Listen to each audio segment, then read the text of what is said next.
जी Gautam sir हमारे साथ हैं दीपेश जी। दीपेश जी वीडियो ऑन करिए। क्या नाम है सर? दीपेश जी, दीपेश जोशी। अच्छा, इनका Deepesh ji good evening. Good evening. Deepesh ji lighting को आपके फेस पे लाइए, अंधेरा आ रहा है। लाइट आपके फेस पे आनी चाहिए और अब ठीक है सर। को रोटेट कर दीजिए, स्क्रीन बड़ी हो जाएगी। हो पाएगा? ऐसे? हाँ आप ठीक है। हाँ हाँ बिल्कुल ठीक है जी गौतम सर। हाँ sir, hello, yes sir, good evening sir. Good evening. Deepesh ji, आपका एकेडमिक वो कहाँ से किया आपने पूरा? जी सर, 10th एंड 12th मैंने जोधपुर से ही की है और ग्रेजुएशन और पोस्ट ग्रेजुएशन मैंने जय नारायण व्यास यूनिवर्सिटी जोधपुर से की है। अच्छा, क्या सब्जेक्ट था आपके? सर ग्रेजुएशन में मेरे बीकॉम ऑनर्स इन इकोनॉमिक्स था और पोस्ट ग्रेजुएशन के अंदर मेरे एमकॉम इन इकोनॉमिक्स और उसके बाद मैंने एमए इन पब्लिक एडमिनिस्ट्रेशन में किया है। गुड। अच्छा, आप जो है ना अभी यू आर डूइंग समथिंग, कुछ कर रहे हैं कि जॉब? नहीं सर, अभी मैं किसी जॉब में नहीं हूँ। अच्छा, गुड। अच्छा, हम जो है एक क्वेश्चन आपके लिए, आपका दीपेश, आगे सरनेम क्या लगाते हैं आप? सर सरनेम तो जैसे अलाउड नहीं है इंटरव्यू में कोई बताना। बात नहीं, ठीक है ना। मैं बाय द वे, मैंने वो इसलिए पूछा कि कुछ क्वेश्चन ऐसे हैं कि आपको जो है ना वो पूछने में कोई मुझे है ऐतराज तो नहीं होगा, इसलिए। चलिए, एक ओके। पुणे समझौता के बारे में आप जानते हैं? हाँ सर। कहाँ कब हुआ था ये और क्यों रखा गया था पुणे समझौता? सर पूना पैक्ट के अंतर्गत जो ऐसी कम्युनिटी है उनको ब्रिटिश सरकार के ने उनके लिए सेपरेट इलेक्टोरेट की घोषणा की थी। हम्म। और उसके अगेंस्ट में महात्मा गांधी जी ने सत्याग्रह किया था। उसके बाद में उसको कैंसिल करके और ऐसी कम्युनिटी के लिए नंबर ऑफ मतलब सीट्स के अंदर रिजर्वेशन को बढ़ाया गया था। नहीं, उसमें केवल इतना सा था कि दलितों को अलग पृथक निर्वाचन व्यवस्था जो है ना खत्म की गई थी, वो हमारे हिंदू के पार्ट है, दैट्स ऑल उसमें। और ये अम्बेडकर जी को शामिल करते हुए ये समझौता हुआ था हाँ सर। 1982 में। ओके। गुड है ना। हाँ सर। अच्छा, क्या भारत में आर्य बाहर से आए थे, इसके बारे में आप जानते हैं?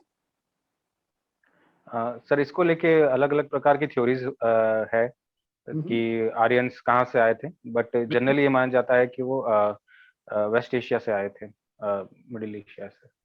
नहीं नहीं, अभी अभी अभी ये बिल्कुल क्लियर हो चुका है, क्लियर हो चुका है कि भारत जो है ना आर्य यहीं के थे। इसके मैं इसको आपको बाद में समीक्षा करेंगे तब आपको क्लियर करूंगा कि इस तरह से ये थे।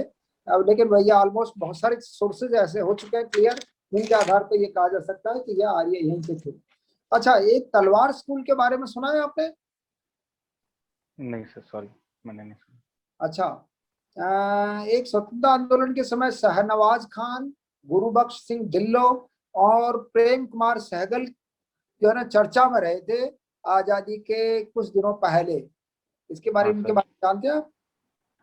हाँ सर, ये जो नेवल म्यूटिनी थी उस समय ये चर्चा में रहे थे। इन किसकी? तीनों ने म्यूटिनी की थी। इंडियन मैं नेवल क्या पार्टी? म्यूटिनी जो थी, इंडियन नेवल म्यूटिनी जो थी सर, विद्रोह कहते हैं जिसको, नेवी के जो ये नेवी के द्वारा विद्रोह था, उसमें नहीं थे नहीं सर नहीं, शायद तो ये। हाँ, देखिए सुनिए सुनिए, दीपेश जी, आप जो है ना थोड़ा सा शांति से सोचो, हड़बड़ी में नहीं करो जवाब। Okay sir. शाहनवाज खान, गुरुबख्श सिंह ढिल्लो और प्रेम कुमार सहगल, ये किस से रिलेटेड थे और आजादी से पहले इनका चर्चा में क्यों थे? सर जितना मुझे याद आ रहा है, इन तीनों को फांसी की सजा दी गई थी और क्योंकि सब ये तीनों अलग अलग रिलीजन से बिलोंग करते थे, तो इसको इसी कारण जो भारत के स्वतंत्रता आंदोलन के अंदर एक इस कारण से एक नई जान आ गई थी इस पूरा आंदोलन में। चलिए चलिए, हम तो लोग इसको रिव्यू करेंगे बाद में, है ना, इसको ओके बाद में सर। देखेंगे। अच्छा, एक एक क्वेश्चन और है। सम्राट चंद्रगुप्त मौर्य का जैन धर्म से कोई संबंध रहा है क्या? आपको कुछ ध्यान है क्या इस मामले में? सर एग्जैक्ट मैं रिकॉल नहीं कर पा रहा हूँ, सॉरी सर। राव बीकाजी ने बीकानेर की स्थापना की थी, ये कब की थी? आपको ध्यान है? थोड़ा बहुत राजस्थान के बारे में क्वेश्चन पूछते हैं कभी कभी। सर ईयर की मेरे को नहीं ध्यान है सर एग्जैक्ट। चलिए कोई बात नहीं। आ, बीकानेर जो है ना के पैलेस को या बीकानेर के किले को और क्या क्या कहते हैं, उसको दूसरा नाम क्या है ये? सर बीकानेर के किले को नहीं ध्यान है सर। अच्छा, वो किसने बनवाया था बीकानेर का, मतलब बीकानेर पैलेस या लालगढ़ पैलेस भी कहते हैं, उसको किसने बनवाया था? सर महाराजा गंगा सिंह ने बनवाया था। गुड। अच्छा, ये आप महिलाओं के बढ़ते अत्याचार को रोकने हेतु स्कूल स्तर पर, आप जैसे एजुकेशन सेक्रेटरी, आपको डिप्टी सेक्रेटरी एजुकेशन लगा दिया जाता है, आपको सिलेक्शन के बाद में आप जो है ना डिप्टी सेक्रेटरी एजुकेशन बना दिया गया, तो आप स्कूल का जो है ना विंग को देख रहे हैं, तो आप बढ़ते हुए महिलाओं पर या गर्ल्स पर जो अत्याचार हो रहे हैं उसको रोकने के लिए क्या प्रावधान करेंगे? 3 ऑप्शन मैं आपको दे रहा हूं। 3 ऑप्शन है। एक, स्कूल स्तर पर पाठ्यक्रम में अत्याचार करने वालों पर किए जाने वाले दंड से विद्यार्थियों को अवगत कराएंगे कि भाई इसमें क्या क्या दंड है, जिससे स्टूडेंट को पता चल सके। एक, नैतिक शिक्षा का प्रावधान करेंगे। दूसरा, इसमें दुष्परिणामों के बारे में जो ना स्टूडेंट्स को, गर्ल्स को और उसके जेंट्स मतलब लड़कों को सबको बताया जाएगा। इसमें से कौन सा सबसे ज्यादा महत्वपूर्ण है जो आप सबसे पहले जारी करना चाहेंगे, जो करना लागू करवाना चाहेंगे? सर मैं ऑप्शन फर्स्ट और थर्ड दोनों को चूज करूंगा। जो भी लड़कियों से रिलेटेड, वुमेन से रिलेटेड जो भी राइट्स है, सबसे पहले ये जरूरी है कि उनको पता हो, कानूनी प्रावधानों के बारे में संपूर्ण जानकारी हो। ये सबसे ज्यादा जरूरी है, तो उसी को मैं पहली प्रायोरिटी दूंगा सर अपनी। चलिए चलिए गुड। राजस्थान की फट चित्रकला के बारे में सुना है आपने? हाँ सर। कहाँ की है ये? सर फट चित्रकला बेसिकली भीलवाड़ा की फेमस है। हाँ, भीलवाड़ा में थोड़ा और पर्टिकुलर और जाइए पर्टिकुलरली। सर शाहपुरा शायद। गुड। पुडुचेरी इन दिनों में चर्चा में है, आज भी चर्चा में था ये, आपने कहाँ का सुना कह है? रहे हैं सर आप? पुडुचेरी, पुडुचेरी, हाँ पांडिचेरी। सर। हाँ सर। ये आजादी से पहले इसकी क्या स्थिति थी? सर पुडुचेरी एक फ्रेंच कॉलोनी था आजादी से पहले। और गोवा के बारे में आप जानते हैं, गोवा किसकी थी? गोवा सर पोर्चुगीज की कॉलोनी थी। पुर्तगीज की। और वो गोवा कब आजाद हुआ? सर जितना मैं रिकॉल कर पा रहा हूँ 61 में हुआ था सर शायद आजाद, 61 62। गुड। अच्छा, एक दो क्वेश्चन और रह रहे हैं आपसे। अच्छा चलिए, हम लोग पहले तो आपका रिव्यू कर लेते हैं, कोई क्वेश्चन छूट रहा होगा तो मैं आपको डिस्कशन करूंगा, क्योंकि इसमें या आर्य भारत से आए या यहाँ के थे, ये क्वेश्चन बहुत पुणे समझौता, आपका जवाब सही था बिल्कुल 100, लेकिन ये बाहर से आए या यहाँ के थे, इसको क्लियर करना आपको समझाना बहुत जरूरी है, तो इसके बारे में मैं आपको बता देता हूँ। एशिया माइनर आपके बारे में सुना? एशिया माइनर का एरिया कौन सा है? गल्फ है ना? टर्की का जो एरिया है वो एशिया माइनर। हाँ गुड। तो वहां से एक जो है लेक मिला है अरामाइक लिपि में, अरामाइक लिपि में उसको बोगज कई लेप कहते हैं, बोगज कोई है। बोगज कोई लेख में हित्ती और जो है 2 राजाओं के बीच एक समझौते का जिक्र है। 2 राजाओं के बीच में जो है ना उसके समझौता का जिक्र है, और उस समझौते के लिए ये लिखा हुआ है कि इस समझौते का के समय या इस समझौते में वरुण, इंद्र, मित्र और नासत्य की जो है ना शपथ लेते हैं, या उनकी प्रेजेंस में या उनके आधार पर हम यह समझौता करते हैं। ये 1380 BC का लेख है। अरामाइक लिपि जानते हो ना आप, ये जो है ना हाँ वो, हाँ तो वो जानते, तो वो आराम उस बोगज के लेख में लिखा हुआ है कि 2 राजाओं के बीच में ये जो कॉन्ट्रैक्ट हो रहा है उसमें वरुण, इंद्र, मित्र और नासत्य आदि जो है ना देवताओं का उसमें जिक्र है, और वो जिक्र इस बात को इंडिकेट करता है कि 1380 BC का ये लेख है। मतलब 2000 तो अभी, उससे 1300 या 400 पहले भी ये इंद्र, मित्र, वरुण एवं नासत्य आदि देवताओं को जना ऑलरेडी एस्टेब्लिश हो चुके थे ये, और ये हमारे एशिया एरिया में पूरे में इनका मतलब ये है कि इसको रिकॉग्निशन प्राप्त थी कि ये देवता जो है ना महत्वपूर्ण है हमारी जिंदगी के लिए। इसका मतलब यह है कि 3,000 से 4,500 4,000 वर्ष के पहले तक इनके बारे में लोगों को पता था। You are following my point? हाँ सर। तो इसका मतलब ये हुआ 4,000 वर्ष से तो हमारा इतिहास हिंदुस्तान से जुड़ा हुआ है, ये यहाँ से भारत से ही जुड़ा हुआ है हमारा। तो हम लोग ये कैसे कह सकते हैं कि ये जो है ना एक्चुअली क्या हुआ था, वो जो है ये अंग्रेज लोग जो ने यहाँ आक्रमण करके आए, तो उन्होंने ये इसको सिद्ध करने के लिए कि ये भी आर्य भी आक्रमणकारी थे, इसको सिद्ध करने के लिए ही यह सिद्धांत गढ़ा था। लेकिन उसको जो है अभी ये सिद्ध हो गया है, कई सारे राखी गढ़ी पर भी जो है ना हरियाणा की जो साइट है वहां पर भी ये मतलब उल्लेख मिला है। वहाँ जो हमारी जो वहाँ की जो मतलब जो अस्थि पंजर मिले हैं ना उसमें भी यही बात सिद्ध होती है कि हमारे जैसे ही लोग वहां रहते थे। तो ये बहुत जरूरी था। एक जो है क्वेश्चन आपसे पूछा था मैंने, नौ स्वतंत्रता का, नौसेना का तो मैंने बाद में पूछा था, आपसे नहीं पूछा था शायद। शाहनवाज खान, गुरुबख्श सिंह ढिल्लों और प्रेम कुमार सहगल क्यों चर्चा में थे आजादी के समय? ये आजाद हिंद फौज के जो है लड़ाकू थे ये, या उनके लीडर थे, या उनके जो है कैप्टन थे, है ना। और इनको आजादी से पहले जो है इनको जो है ना सजा देने की गवर्नमेंट ऑफ जो है ना ब्रिटिश गवर्नमेंट सोच रही थी। तब नेहरू जी और बहुत सारे लोग जो है उनकी तरफ से लड़े थे और इनको जो है ना मतलब उस सजा से जो है ना मुक्त कराया था। तो ये आजाद हिंद फौज के थे, तलवार सैनिक स्कूल के नहीं थे ये। तलवार सैनिक नौसेना जो है ना नौसेना का ट्रेनिंग स्कूल था वो अलग था, लेकिन ये जो है ना वो नौसैनिक विद्रोह से रिलेटेड नहीं थे, ये आजाद हिंद फौज से रिलेटेड। ठीक है ना। एक क्वेश्चन मैंने पूछा था कि चंद्रगुप्त मौर्य का जैन धर्म से कोई संबंध है क्या? ये भद्रबाहु का नाम आता है और चंद्रगिरी पर्वत है यहाँ बेंगलुरु से 130 या कुछ 160 के आसपास किलोमीटर दूर है। हाँ सर, वो याद आ गया मेरे को, उस टाइम याद हाँ नहीं हाँ, था। तो वहां पर जो है ना ये जाकर चंद्रगुप्त मौर्य ने वहां भगवान बाहुबली की मूर्ति है शायद वहाँ पे, जो हाँ यस, बाहुबली श्रवण की बेलागोला में जो है। श्रवण बेलगोला में गोमतेश्वर की मूर्ति है। जी तो सर। वहां पर चलिए, I wish you best of luck. आपको I wish for the best, है ना। Thank you. जी राजेश सर। जी दीपेश जी सुन पा रहे हैं? Yes sir, good evening sir. जी जोधपुर से हैं आप? हाँ सर। तो पहला प्रश्न तो यही है कि जोधपुर को सन सिटी कहा जाता है, हाँ सर। क्या कारण है इसके पीछे? सर जोधपुर को सन सिटी इसलिए कहा जाता है क्योंकि यहाँ round the year solar insolation काफी रिसीव होता है। स्काइज क्लियर रहते हैं तो काफी वो सोलर इंसुलेशन रिसीव होता है, तो इस कारण जोधपुर को सन सिटी कहा जाता है। अच्छा, तो राजस्थान में सोलर हब और सोलर सिटीज, इन दोनों में क्या डिफरेंस है? सर सोलर हब की अगर बात करेंगे तो जहाँ पे सोलर पावर का ज्यादा प्रोडक्शन हो रहा है उसको हम सोलर हब कह सकते हैं।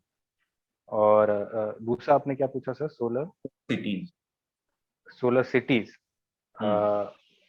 सोलर सिटीज सर जहाँ जहाँ पे सोलर पावर प्रोड्यूस करने का पोटेंशियल हो उनको हम सोलर सिटी क्लासिफाई कर सकते हैं।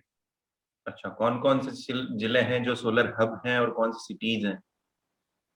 सर सोलर हब की अगर बात करें तो जोधपुर डिस्ट्रिक्ट भी है सोलर हब। यहाँ पे जो भड़ला पावर प्लांट है वो अभी तक का सबसे बड़ा सोलर पावर प्लांट है। जैसलमेर बाड़मेर में भी सोलर पावर के प्लांट है। और सोलर सिटी की बात करें तो सर जितना मेरी को इन्फॉर्मेशन है राजस्थान में लगभग सब जगह सोलर पावर हर सिटी के अंदर रूफटॉप सोलर पावर के रूप में उसका यूज लिया जा रहा है। अच्छा, चलिए, एक जोधपुर में ब्लू कलर किया जाता है घरों को, हाँ सर। उसके पीछे क्या लॉजिक है? उसके पीछे सर यही लॉजिक है कि जोधपुर का जो ओल्ड सिटी का पार्ट है वहाँ पे जो घर है वहाँ उनको नीले रंग से रंगा जाता था, क्योंकि नीला रंग जो है वो जनरली एक ठंडा कलर माना जाता है जिससे हीट रिफ्लेक्ट हो, तो इसलिए उन घरों को नीले रंग से रंगा जाता था। अच्छा, ये परंपरा कब से शुरू हुई, कुछ पता है आपको उसके बारे में? सर ये काफी पुरानी है, एग्जैक्ट ईयर तो मुझे ध्यान नहीं, बट ये काफी पुरानी, काफी समय से चालू है। अच्छा, अभी आप बताइए, जोधपुर जिले से सांसद कौन है MP? Sir honourable Gajendra Singh Shekhawat ji हैं। अच्छा, इनका गृह जिला कौन सा है? सर ग्रेजुएला जोधपुर ही है। अच्छा, जोधपुरी है। तो इनके हाँ नाम सर, के जितनी मेरी पीछे इंफॉर्मेशन है। खिंवसर खिंवसर भी लगाते हैं क्या? नहीं सर, शेखावत जी गजेंद्र खिमसर नहीं लगाते हैं। नहीं लगाते हैं? नहीं सर। श्योर है आप? हाँ सर, गजेंद्र सिंह शेखावत जी जो अभी जल शक्ति मंत्री हैं वो खिमसर नहीं लगाते हैं, जितनी मेरी जानकारी है सर। अच्छा, कोई बात नहीं। जल शक्ति मंत्रालय इन्हें दिया गया है, क्या कारण है इसके पीछे, इन्हें ही क्यों दिया गया? सर ये तो प्राइम मिनिस्टर का डिस्कशन होता है कि वो किसको कौन सी मिनिस्ट्री अलॉट करे। कई और भी कई अच्छे नेता थे राजस्थान से, गजेंद्र सिंह जी को क्यों चुना गया? मैं आपका वो ठीक है, आप बता रहे हैं प्रधानमंत्री जी का होता है, लेकिन आप बता सकते हैं क्या सोच रही होगी हमारे प्रधानमंत्री जी की?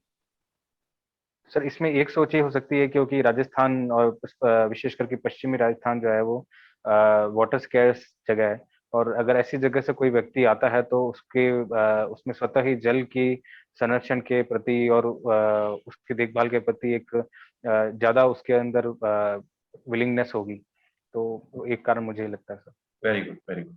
यही मूल कारण है कि जिसको पानी के वैल्यू पता हो उसी को ये मंत्रालय दिया जाए। ठीक है, आगे रिव्यू करेंगे अभी। हनुमंत नगर से हैं आप, ओके सर। तो हाँ ये हनुमंत नगर क्यों नाम है आपके एरिया का, बता सकते हैं क्या रीजन है इसके पीछे? सर, महाराजा हनुमंत सिंह के नाम पे है सर इसका नाम। Very good. तो कोई विशेष तथ्य है इनके बारे में, हनुमंत सिंह जी के बारे में? सर हनुमंत सिंह जी जो हैं वो जोधपुर के आखिरी महाराजा थे आजादी के समय पे, वही जोधपुर के महाराजा थे। और उन्होंने जोधपुर को मारवाड़ रियासत को स्वतंत्र रखने की कोशिश की थी, बट उसके अंदर वो सफल नहीं हो पाए थे, और भारत सरकार ने उसको भारत में विलय करवा लिया था। मतलब अंडर प्रेशर किया था उन्होंने? सर लगता तो ऐसा है, क्योंकि प्रथम दृष्टया तो वो जोधपुर को स्वतंत्र रखना चाहते थे, बट फिर जब भारत सरकार से उनकी कुछ विचार विमर्श हुआ होगा, तो उस हिसाब से उन्होंने डिसीजन लिया। चलिए कोई बात नहीं। आप ये बताइए, राजस्थान को कितने मुख्यमंत्री दिए हैं जोधपुर जिले में? सर राजस्थान को 3 मुख्यमंत्री दिए हैं जोधपुर जिले में। नाम बताइए। सर जयनारायण व्यास जी, बरकतुल्ला खान जी, और माननीय मुख्यमंत्री अशोक गहलोत जी। अच्छा, तीनों का कार्यकाल बता सकते हैं आप? हाँ सर, जयनारायण व्यास जी तो प्रथम बार 48 में बने थे मनोनीत, तो फिर निर्वाचित वो 52 से 54 तक रहे थे। और बरकतुल्ला खान जी का सर मुझे एग्जैक्ट याद नहीं है कौन सा साल था। और अशोक गहलोत जी जो भी वर्तमान मुख्यमंत्री है, उनका ये तीसरा कार्यकाल है। अच्छा, तो टोटल कितने वर्षों तक रह चुके हैं अभी तक गहलोत जी मुख्यमंत्री? सर 12 साल लगभग। अच्छा, आज कौन सा डे बताया, पता है आपको? हाँ सर, अप्रैल फूल्स फर्स्ट अप्रैल है। चलिए, क्या पृष्ठभूमि है इसके पीछे 1 अप्रैल को मूर्ख दिवस मनाया जाता है? सॉरी सर, मेरे को जानकारी नहीं। चलिए कोई बात नहीं। अभी भारतीय अर्थव्यवस्था में सुधार की स्थिति देखी जा रही है कोरोना के बाद। तो एक नए अनुमान सामने आए हैं कि भारत की जो विकास दर है वो इतनी रहेगी। अभी 1-2 दिन में ही न्यूज में था, पता है आपको? हाँ सर। बताइए। आप इसमें क्या जानना चाह रहे हैं सर? मैं एग्जैक्ट समझा नहीं। कितनी जताई जा रही है कि ये संभावना है, कितने % रहेगी, ये पूछना चाह रहा हूँ। सर ऑफिशियल जो भारत सरकार ने कहा है वो 11.5% की ग्रोथ का अनुमान सरकार का है अगले वित्त वर्ष में। चलिए वेरी गुड, आसपास ही हैं आप। भारत सरकार के अलावा जो विदेशी एजेंसियां हैं उन्होंने भी रेटिंग दी है, और रेटिंग मतलब परसेंटेज बताया कि 10 से 12% के बीच में रहेगा। Very good. एक राजस्थान दिवस अभी गया था, हाँ सर। तो आप मुझे बता सकते हैं पहली बार राजस्थान दिवस कब मनाया गया था? सर 49 में मनाया गया था जितनी मुझे याद। अच्छा, 49 में, कौन सी डेट को? 30 मार्च 1949। वेरी गुड, ठीक है। कॉमर्स से ज्यादा प्रश्न पूछेंगे नहीं आपसे। अच्छा है आपका रिव्यू करें तो कुछ प्रश्न, जैसे आपने अप्रैल फूल डे क्यों मनाया जाता है, ये थोड़ा सा देखिए। आपके इसके पीछे पृष्ठभूमि कई सारे कारण बताते हैं, उनमें से 1-2 कारण आप बता सकते हैं कि मध्यकाल में ऐसा जो फ्रांस है वहां पर कहते हैं ना मूर्खों से रिलेटेड कोई ऐसा डे मनाया जाता था जिससे आम जनता के प्रति ऐसा हंसी मजाक, और कई कई देशों में अलग अलग मत चलते हैं। ठीक है, तो आप देखना कि क्या पृष्ठभूमि है।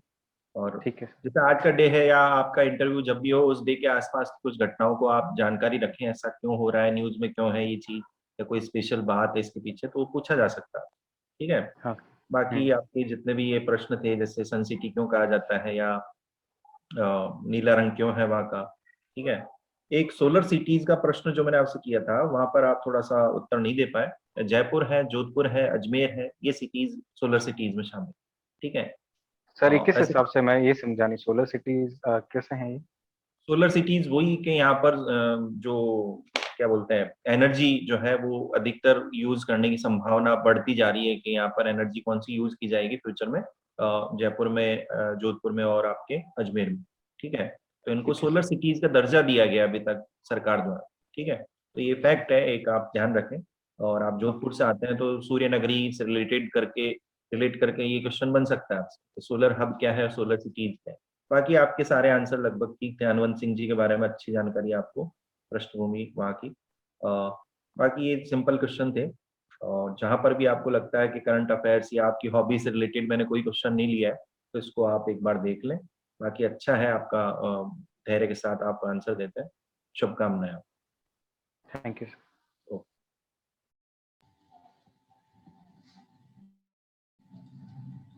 जी Deepesh ji, good evening sir. Good evening. Deepesh शब्द का क्या अर्थ है दीपेश जी? सर दीपेश शब्द का अर्थ है दीपों का भगवान। कौन है? ये एक वर्ड यूज किया जाता है सर, कोई ऐसा है नहीं, केवल एक ऐसा नाम है। किसी से जोड़ सकते हैं हम, सूर्य या और किसी से? नहीं सर, जितनी मेरी जानकारी है किसी से नहीं जोड़ा। ज्योति का, दीप का मतलब ज्योति होता है, प्रकाश होता है। हाँ, तो प्रकाश का कोई देवता तो है ही अपने। प्रकाश का देवता तो सूर्य भगवान को माना जाता है। सविता देव को कहा गया है। किसको कहा गया है? सविता देव। ओके सर, मुझे को सविता जानकारी देव सूर्य ही है। ओके। ठीक है, थोड़ा कोरोना पे बात करते हैं। कोरोना का जो प्रबंधन है वो केंद्र सरकार ने अपने हाथ में रखा है। मैनेजमेंट पूरा सेंट्रल ने किया है, सेंट्रल गवर्नमेंट ने किया है। तो ये कौन सा एक्ट उसको ये अधिकार देता है?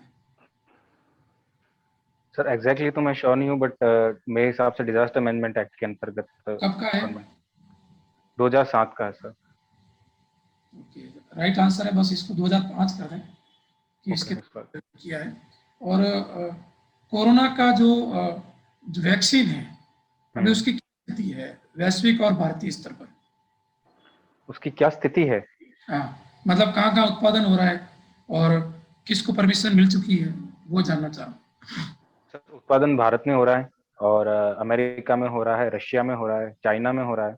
और भारत की अगर बात करें तो वैक्सीन के नाम कह रहे हैं सर हम? हाँ सर वैक्सीन भारत में तो जैसे कोविशील्ड जो है वो सीरम इंस्टीट्यूट बना रहा है, और कोवैक्सीन है जो भारत बायोटेक बना रही है। उसके अलावा सर यूएसए से मॉडर्ना की वैक्सीन और फाइजर की वैक्सीन डेवलप की गई है। चाइना से सिनोवैक की गई है, और रशिया से स्पुतनिक भी डेवलप हुई है सर। गुड। भारत में परमिशन किसको है? भारत में सर कोविशील्ड और कोवैक्सीन, इन दो को परमिशन है। और उसके अलावा सर स्पुतनिक वी के जो ट्रायल्स है, थर्ड ट्रायल वो भी कंप्लीट हो गए हैं। और इसके अलावा सर एक और वैक्सीन है जो कोवोवैक्स नाम से है, जो सीरम इंस्टीट्यूट ही बनाएगा। उसके पहले स्टेज के ट्रायल शुरू हो गए। क्या स्टेजेस क्या होते हैं सर? जनरली 3 स्टेज के अंदर ट्रायल होता है, और इसी स्टेजेस के माध्यम से कोई एडवर्स इवेंट उस वैक्सीन को लेने के बाद क्या क्या इफेक्ट्स आ रहे हैं और कितनी एंटीबॉडीज डेवलप हो रही हैं, इन स्टेजेस के माध्यम से ये सब जानकारी जुटाई जाती है सर। कुछ जनसंख्या का आंकड़े भी होते हैं कि इतने हजार पर पहला स्टेज होगा, फिर ऐसा कुछ है क्या? हाँ सर, होता है। ओके, बता पाएंगे आप? सर इसमें कुछ जितनी मेरी जानकारी है, कुछ फिक्स नंबर तो नहीं होते, बट ये जो जो मंजूरी मांगी जाती है वैक्सीन के लिए, तो उसमें ये जानकारी दी जाती है कि कितने लोगों पर इसका। ओके, तो ये कोरोना का जो वैक्सीन इसमें है क्या बेसिकली, किस प्रकार का कंपोजिशन है?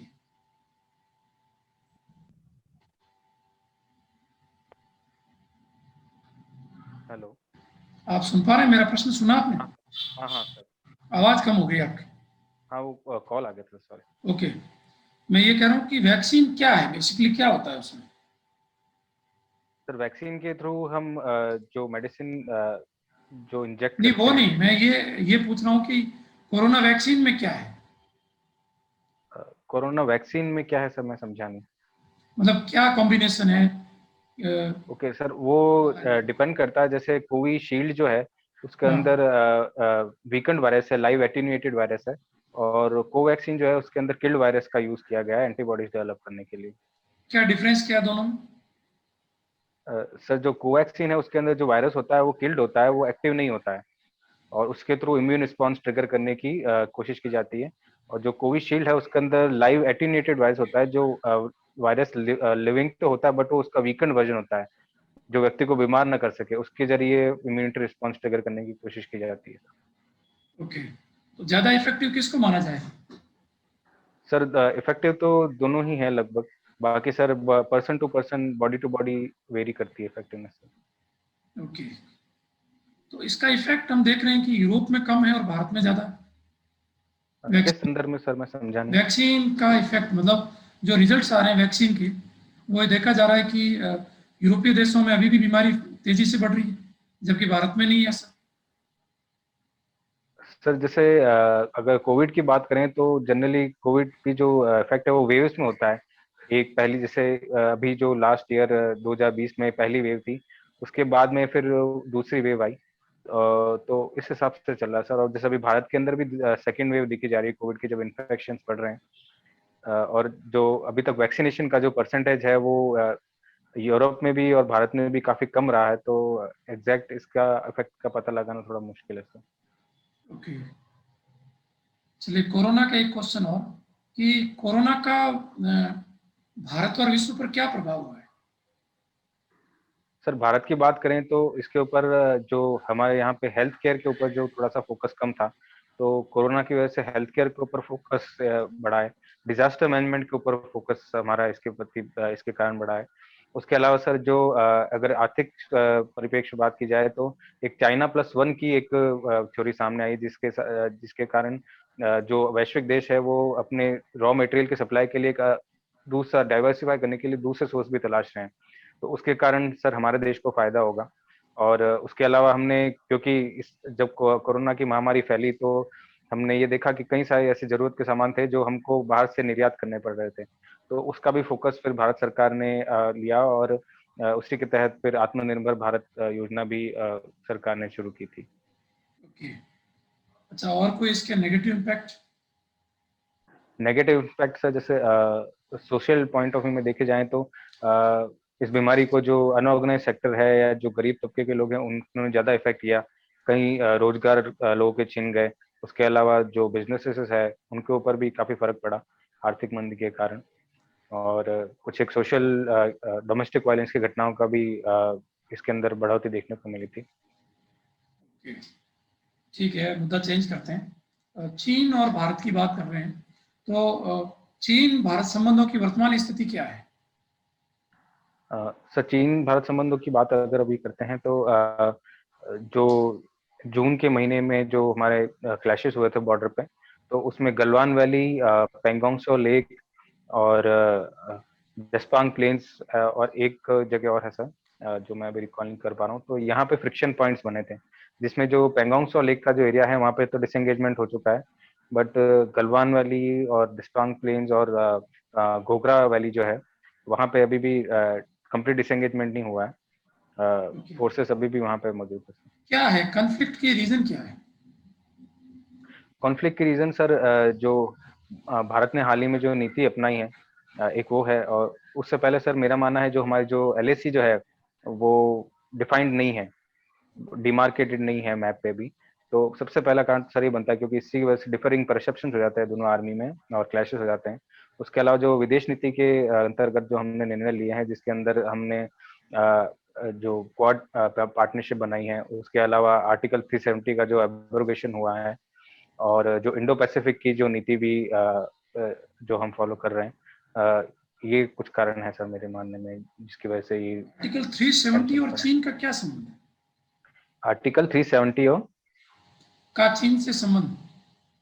सर, चाइना जो है वो लद्दाख को डिस्प्यूटेड पार्ट मानता है, और आर्टिकल 370 के अंतर्गत हमने लद्दाख को और जम्मू एंड कश्मीर को दोनों को यूनियन टेरिटरी बना दिया। तो ये इस वजह से चाइना इससे एग्री कितनी नहीं करता। यूटीज है अभी भारत में?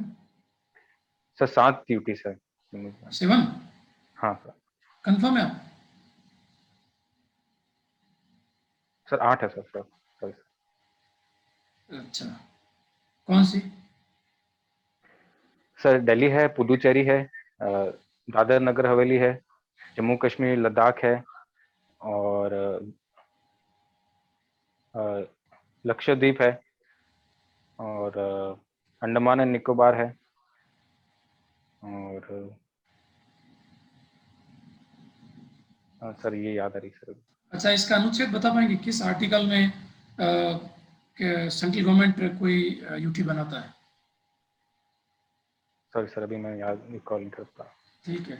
अच्छा, एक प्रोजेक्ट है BRI प्रोजेक्ट। हाँ सर। BRI प्रोजेक्ट, इसको माना जाता है कि भारत और चीन के मध्य 2 प्रोजेक्ट है बेसिकली। एक BRI प्रोजेक्ट है और एक RCEP है, जो विवाद के कारण बने हुए हैं। बताएं इनके बारे में। सर BRI प्रोजेक्ट जो है उसके तहत जो चाइना मैरीटाइम रोड रूट और जो सी रूट्स है, इसके थ्रू इसका जो इंफ्रास्ट्रक्चर है वो डेवलप कर रहा है, जिसके थ्रू चाइना एशिया और यूरोप में कनेक्टिविटी बढ़ाने की प्रयास कर रहा है। और CPEC भी इसी प्रोजेक्ट का पार्ट है। और RCEP की बात करें तो sir RCEP ASEAN plus 5 countries की एक ग्रुपिंग है, जिसके अंदर आसियान की 10 कंट्रीज और उसके अलावा south Korea, Singapore, New Zealand, Australia ये सब शामिल है। ये एक ट्रेड ग्रुपिंग है sir, RCEP trade agreement. Bharat ने इसमें हस्ताक्षर नहीं किए? नहीं सर, भारत ने हस्ताक्षर नहीं किया। कारण?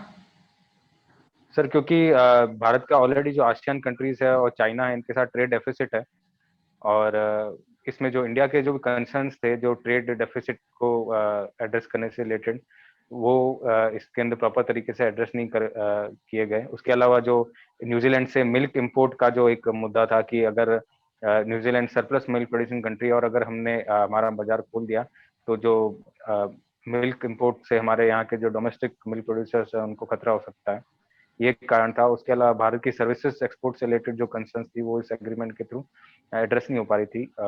इस वजह से सर भारत ने हस्ताक्षर नहीं किया इसका। जो ट्रेड डेफिसिट है भारत का, वो चीन के साथ में कितना है? अप्रोक्स कितना है सर? 50 से 55 बिलियन डॉलर के करीब। इतना होते हुए भी फिर हम व्यापार क्यों कर रहे हैं? सर व्यापार क्योंकि हम बिल्कुल तो बंद नहीं कर सकते। भारत भी एक खुली अर्थव्यवस्था का समर्थक है। उसके अलावा जो हमारे देश में कई सारा जो रॉ मटेरियल है मैक्सिमम, वो भी चाइना के थ्रू आता है कई क्रिटिकल इंडस्ट्रीज के अंदर। तो इसलिए सर व्यापार तो इसका बेसिक रीजन है WTO। हाँ, WTO भी सर रीजन है। WTO के दोनों मेंबर्स हैं और उसकी जो ट्रीटी है उसके तहत व्यापार को वैलिड किया गया, रोका नहीं जा सकता। इसलिए मोदी सरकार बार बार कहती है कि स्वदेशी को अपनाओ, वोकल फॉर लोकल, स्वदेशी भारत, ये सब गवर्नमेंट पब्लिक को बोल रही है, खुद नहीं कर रही है। रीजंस क्या है? WTO ने हाथ बांध रखे। बाकी ओवरऑल समीक्षा में मैं यही कहूँगा कि आप तो बहुत अच्छे हैं और थोड़ा सा इनको और व्यापक बनाने की आवश्यकता है। कुछ ऐसे मुद्दे हैं जो जिन पे अब आने वाले टाइम में पूछा जाएगा, क्योंकि जो करंट मुद्दे इस महीने के थे उसको लगातार RPSC पूछ रही है, तो आने वाले टाइम में अब जो 6 महीने पहले के मुद्दे उनको उठाया जाएगा, जैसे भारत चीन, या जो कोरोना का मुद्दा है, या जो स्वदेशी भारत अभियान है, ये सब चीजें। और इसमें जो आपने भारत चीन विवाद के जो कारण बताए वो बढ़िया है। BRI है, RCEP है, क्वाड वाला भी ठीक है। और कोरोना का जो इफेक्ट है उसमें आपने इसको आप गवर्नमेंट पे भी अप्लाई करें कि सरकारों को घाटा बढ़ा है और सरकारों का जो ज्यादा खर्च है वो उस क्षेत्र में हुआ है। प्लस जनता को एक पक्ष बनाए, गवर्नमेंट पब्लिक को बेरोजगारी और सामाजिक संबंधों में जो उठापटक हुई है। प्लस बैंक को एक पार्ट बनाए, बैंकों में जो NPA है वो बहुत ज्यादा बढ़ गया है, लोन्स रिकवर नहीं हो रहे हैं कोरोना के कारण। और इसके अलावा जो वैश्विक व्यापार की दृष्टिकोण से जो एक्सपोर्ट इंपोर्ट है उसमें बहुत ज्यादा इफेक्ट है। तो बाकी साथ इनको अटैच करेंगे तो आपका उत्तर बढ़िया हो जाएगा। और बाकी ओवरऑल अच्छे उत्तर दे रहे हैं, गंभीरता है, धैर्य से उत्तर दे रहे हैं। बस थोड़ा सा स्माइल भी करें फेस पे और छोटा मोटा कहीं जब जब बीच में कहीं लगे आपको तो वहाँ पे, और शेविंग वगैरह भी करके रखे, वैसे नजर आ नहीं रहा अंधेरे के कारण, हो सकता है आपने हाँ कर, सर। तो नहीं नहीं थोड़ा करें। कलर का शर्ट जो शर्ट का कलर है वो अच्छा है, ये आप रखें इसी को। ओवरऑल गुड, और आई होप कि नेक्स्ट मॉक में आप और अच्छी तैयारी के साथ उपस्थित होंगे। ओके सर, ठीक है, okay, all the best. Thank you sir. जी गौतम सर, राजेश सर। जी सर। जी सर, कल मिलते हैं। ठीक है। जी नमस्कार।